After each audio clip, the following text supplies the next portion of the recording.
I first heard his music and saw the Motown 25 special where he does the moonwalk, you know, it just blew me away. And I remember riding my bike to school with my Walkman on and listening to his music.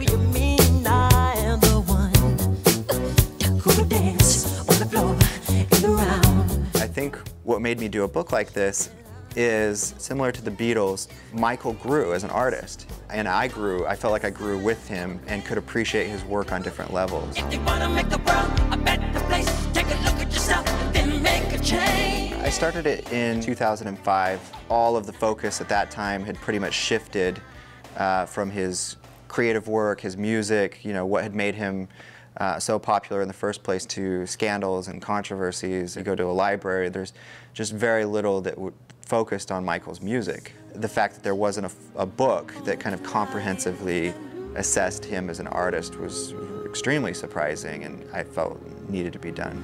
Gone too soon.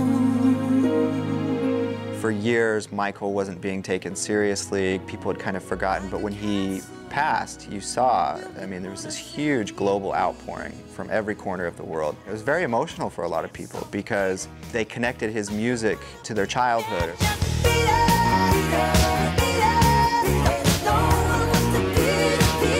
I had to think about what was Michael's legacy, what was his cultural achievement. With him passed, put that in kind of a different light, a different perspective.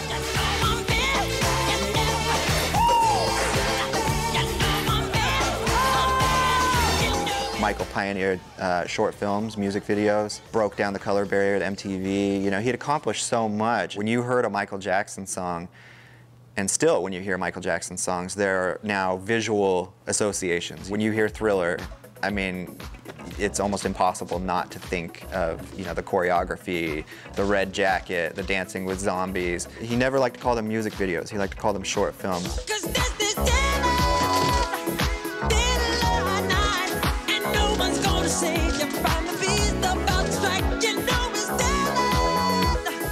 The attention tends to be on, especially Thriller, but Off the Wall and Thriller, and even Bad, so kind of the 80s period. But Michael has a similar career arc, I think, to the Beatles, where he continues to grow and evolve in new ways. Who is it? It is a friend of mine. Who is it? His subsequent albums, he was the executive producer, and so he had complete creative control. Dangerous. He wanted to explore new directions in his music, and so you see, beginning with the Dangerous album, which was released in 1991, that his work becomes more socially conscious, more experimental.